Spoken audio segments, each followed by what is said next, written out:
हर हर महादेव। दोस्तों, आप सबका एक बार फिर से मेरे YouTube चैनल पर स्वागत है। दोस्तों, आज हम इस वीडियो में सुनेंगे करवा चौथ व्रत की विधि और करवा चौथ व्रत की कथा। आइए सुनते हैं करवा चौथ व्रत की विधि। पूजन विधि।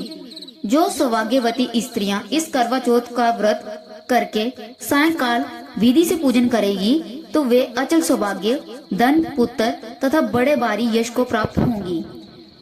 कड़वा। इस मंत्र को पढ़कर दूध अथवा जल से भरा हुआ कलश लेकर उसमें पंचरत्न डालकर ब्राह्मण को देवे और कहें कि हे गणेश जी, इस कड़वा के दान से मेरे पति बहुत काल तक जीवित रहें, मेरा सौभाग्य सदा बने रहे। कड़वा सुहागिन स्त्रियों को भी देवें और उनसे लेवें। इसी प्रकार सौभाग्य की इच्छा करने वाली स्त्रियां जो भी इसे श्रद्धा से करेंगी वे सौभाग्य, पुत्र तथा अचल लक्ष्मी को प्राप्त होंगी। बात। करवा चौथ के दिन एक लकड़ी की चौकी को रखें, उस पर एक कपड़ा बिछाकर उस पर एक जल का बड़ा लोटा रखें। फिर एक मिट्टी का कड़वा रखकर कड़बे में गेहूं और उसके ढक्कन में चीनी तथा नगद रुपए रखें। फिर उसे रोली से बांधकर गुड़ चावल से पूजा करें। फिर 13 बार कड़बे का टीका करके उसे 7 बार पाट के चारों ओर घुमाएं। तब श्री गणेश जी की मूर्ति जहाँ पिंडोल रखकर उसे रोली, गुड़ व चावल चढ़ाएं और हाथ में 13 दाने गेहूं के लेकर कहानी सुने। कहानी सुनने के बाद कड़बे पर हाथ फेरकर सासू जी के पांव छुएं। तत्परांत 13 दाने गेहूं वे कड़वा यथास्थान रख दें। रात होने पर चांद देखकर चंद्रमा को अर्घ्य दें। इस प्रकार करके प्रसाद ग्रहण करके व्रत करने वाली स्त्रियां व्रत खोलें। करवा चौथ का व्रत करने वाली को चाहिए कि बहन और बेटी को भी व्रत की सामग्री भेजें। आइए सुनते हैं करवा चौथ व्रत की कहानी। एक साहूकार था जिसके 7 बेटे और एक बेटी थी। सातों भाई वे बहन एक साथ बैठकर भोजन करते। एक दिन कार्तिक की चौथ का व्रत आया तो भाई बोला कि बहन आओ भोजन करें। बहन बोली कि आज करवा चौथ का व्रत है, चांद उगने पर खाऊंगी। तब भाइयों ने सोचा कि चांद उगने तक बहन भूखी रहेगी, तो एक भाई ने दिया जलाया, दूसरे भाई ने छलनी लेकर उसे ढका और नकली चांद दिखाकर बहन से कहने लगे, चल चांद उग आया है, अर्घ्य दे ले।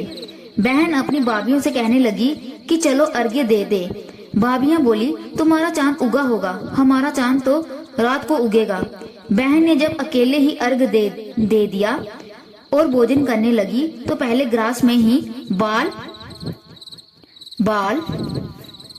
आ गया, दूसरे ग्रास में कंकर आया और जब तीसरा ग्रास मुंह की ओर किया तो उसकी ससुराल से संदेशा आ गया कि उसका पति बहुत बीमार है, जल्दी भेजो।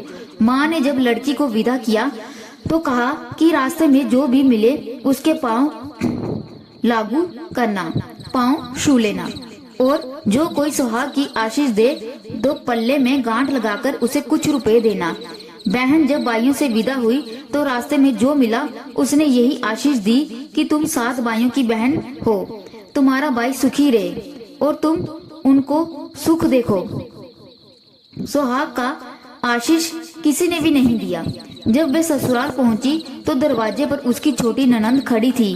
वह उसके भी पांव लगी तो उसने कहा कि सुहागन रहो, सुपति हो।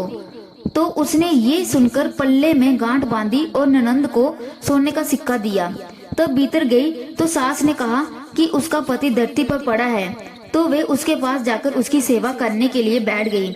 बाद में सास ने दासी के हाथ बची खुची रोटी भेज दी। इस प्रकार से समय बीतते बीतते मंगसीर की चौथ आई तो चौथ माता बोली, कड़वा ले भाइयों की प्यारी, कड़वा ले। लेकिन जब उसे चौथ माता नहीं दिखी तो वे बोली कि हे माता, आपने मुझे उजाड़ा तो आप ही मेरा उद्धार करेंगी, आपको मेरा सुहाग देना पड़ेगा। तब उस चौथ माता ने बताया कि पोष की चौथ आएगी, वे मेरे से बड़ी है, उसे ही सब कहना, वही तुम्हारी सुहाग देगी।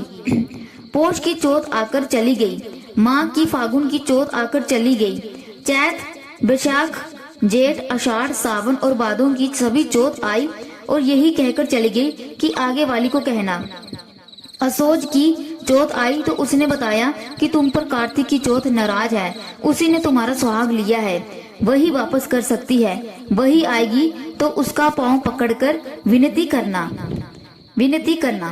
यही बात बताकर वे वहां से चली गई। जब कार्तिक की चौथ आई तो गुस्से में बोली, बाइयों की प्यारी कड़वा ले, दिन में चांद उगाने वाली कड़वा ले, व्रत खंडन करने वाली कड़वा ले, भूखी कड़वा ले।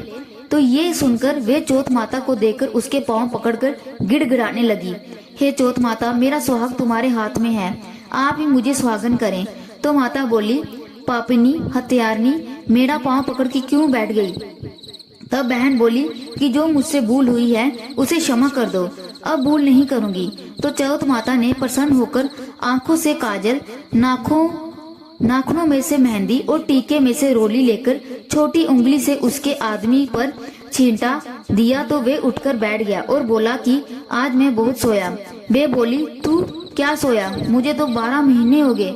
अब जाकर चौथ माता ने सुहाग लौटाया। तब उसने कहा कि जल्दी से चौथ माता का उज्जमन करो। जब चौथ की कहानी सुनी, कड़वा पूजन किया तो प्रसाद खाकर दोनों पति पत्नी चौपड़ खेलने बैठ गए। नीचे से दासी आई, उसने उन दोनों को चौपड़ पांसे से खेलते देखा तो उसने सासू जी को जाकर बताया। तब से सारे गांव में ये प्रसिद्धि होती गई कि जब स्त्रियां चौथ का व्रत करे तो सुहाग अटल रहेगा। जिस तरह से साहूकार की बेटी को सुहाग दिया, उसी तरह से चौथ माता सबको सुहागन रखे। जिस तरह से साहूकार की बेटी को सुहाग दिया, उसी तरह से चौथ माता सबको सुहागन रखे। यही करवा चौथ के व्रत की पुरातन महिमा है। जय माता दी। आपको वीडियो अच्छा लगे तो वीडियो को लाइक कर दे, शेयर कर दे और चैनल को सब्सक्राइब कर दे।